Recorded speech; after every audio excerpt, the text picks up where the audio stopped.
Malema. Julius Malema is a wonderful person. He's a good activist. He's a wonderful politician.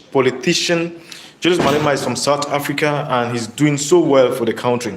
He's the only opposition leader who stands feet to feet, neck to neck, head to head with any opposition leader, and he function according to the law. Now, what I like about him is because he's so current about the laws of South Africa, what the constitution say and what it doesn't. He's so bold. Now, his boldness is not out of the desire to make South Africa great, but his boldness because he's an intellectual. He's so sound. He's very intelligent. He has books. He has studied the constitution and the laws of the country that forbid what not to be done and endorse what should be done. Every citizen of South Africa, including the foreigners, and such such power and wisdom to confront even the president of the Congress. Now, watching the other day, I was talking about that if he has to step down from his party or has to be kicked out of the Congress, the president has to provide his wife and things he does. Okay, and he said, he challenged the president of the Congress and said, if you don't do that, I will not step down. And he or she ordered him to leave. He said, you cannot tell me to leave because I have a voting right, and I have the power to stand and defend my people. That's what an activist should do. An activist is one who prompts people educationally, intellectually, based on the laws that governs the nation or the jurisdiction where he's ruling from. Now, look at what happened with the March and March activists, the anti-immigrant activists in South Africa. They came out to march just out of grievances and anger so that foreigners should leave their territory, they leave their nation. And now what's happening? South Africa is like a ghost town. All the areas, majority of the areas where foreigners live in Kwateng, in Johannesburg, in Etiwini, all those areas, KwaZulu-Natal, all those areas now has been abandoned to the South Africans, who does nearly nothing, to boost the economy in that local community because their grievances toward Africans who are not nationals of South Africa, prompt them to get to that extent where they can hurt, loot, and even kill some Africans, which is not supposed to be done because now, for someone, I watched the other day how a South African got to an Ethiopian shop and said the Ethiopian man should shut down the shop and leave.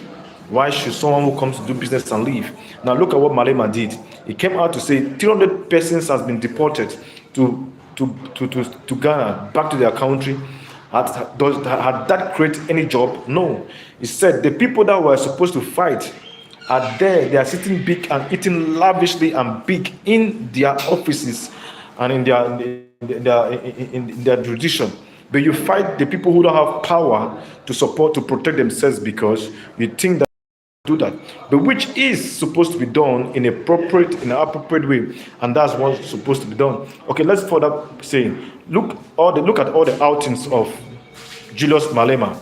They are based on developing the country, based on correcting the South Africans and lead them to the path of freedom, not the path of violence, not the path of hate, but the path of building the nation, recreate another mindset in the South Africans to do better and to change themselves and the country. Now, you cannot fight poverty protesting against the foreigners. You fight poverty by studying what made the country to be poor, what are the economic policies that need to be implemented into the country to get those, to get the country running back as it was before. Now, there are many projects in South Africa where it's made up of that the areas is so poor, okay, and there are foreigners who live big in other areas. Why so? Because wealth has not been distributed balanced in a balanced equation. Wealth has been distributed so unfairly. That's what Malema is out to do. He said, kill the borrower, shoot to kill.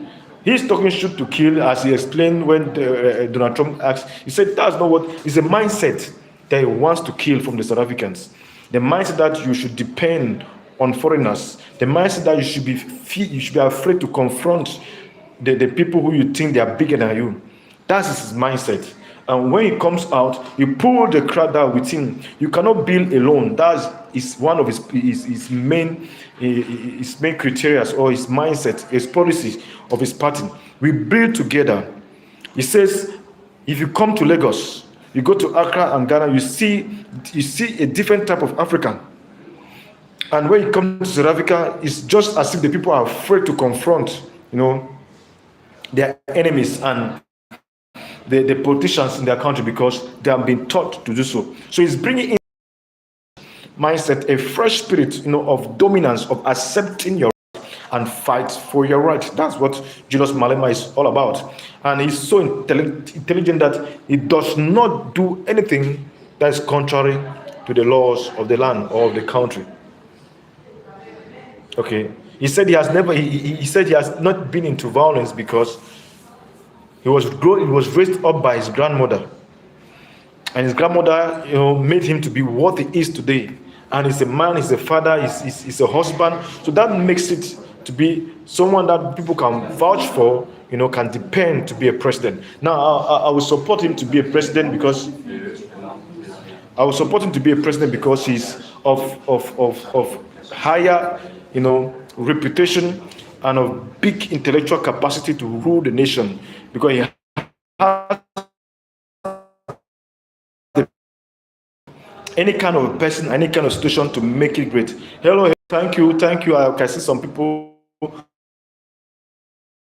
already live with me. Thank you for joining my live stream. Thank you so much. I'm grateful and appreciate.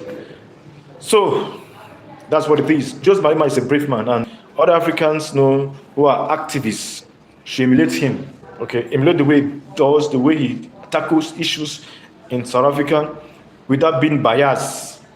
Many people don't like him because he's strict. He points the wrong, and he stands for what is right. Many people don't like him because of that, but they don't have to like you when you're doing good. And if everybody like you when you are doing good, it means I'm not sure you are doing the good or the right that they are doing. Look at what South Africa has become today due to the match and match, movement and the anti-immigrant movement. Look at what has become today. It's not what it is. It's not what it's supposed to be. But look at what has happened today. Foreigners have left. Businesses have been shut down. South Africa has gone into more crimes than before, because what they do now is looting. The businesses that are owned by foreigners, businesses that were owned by foreigners have now become bankrupt. They have now been destroyed, have now been brought down, and many of them will not rise up again, because the capital that was there to turn the business has been destroyed, and most of the foreigners have left. South Africans, now, to build a business, you don't have to have money. The first thing you need to have to build a business is the idea what the business entails. The experience now comes in due course as you have engaged into running the business. Now you know what fails, what fails, and what wins, and you know what to do to tackle challenges, because you have passed through them and you have made the business what these. No country stands in a day, but due to processing, the methodology of ruling or developing a country, when you pass through those stages, now you can develop a better nation for yourself. That's what it is. Jacinta, Fekala, and the others, they have failed because they have no project. What's the project? Let's march and let all the Africans who are foreigners in South Africa, leave. What next? When they leave, what next? Now, they say every Thursday they are going to have the march. The marches are not yet coming. Every Thursday from the march and march. Jacinta is in court. She has been sued, for creating violence and for causing nuisance and for causing, other activities that are not considered to be so in a country like South Africa, which is a democratic country. What's next? They have failed because they did not have a plan. If we are going to march and the Africans should leave, foreigners, after they have gone, what should we do? It's not just about the marching, okay? It's about tactical approach on how to develop South Africa. So that you say foreigners have taken your jobs. When the foreigners are gone, are the jobs going to come to you guys?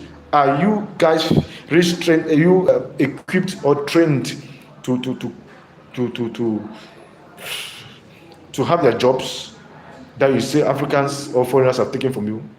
That's all I have for you two guys today. Tomorrow we'll do another one again, and we'll have another talk to talk about in Africa and the globe. Thank you so much. I'm Ayo David. You just sat with me. Please don't forget to subscribe to this channel and see you in the next one. Bye. Ciao.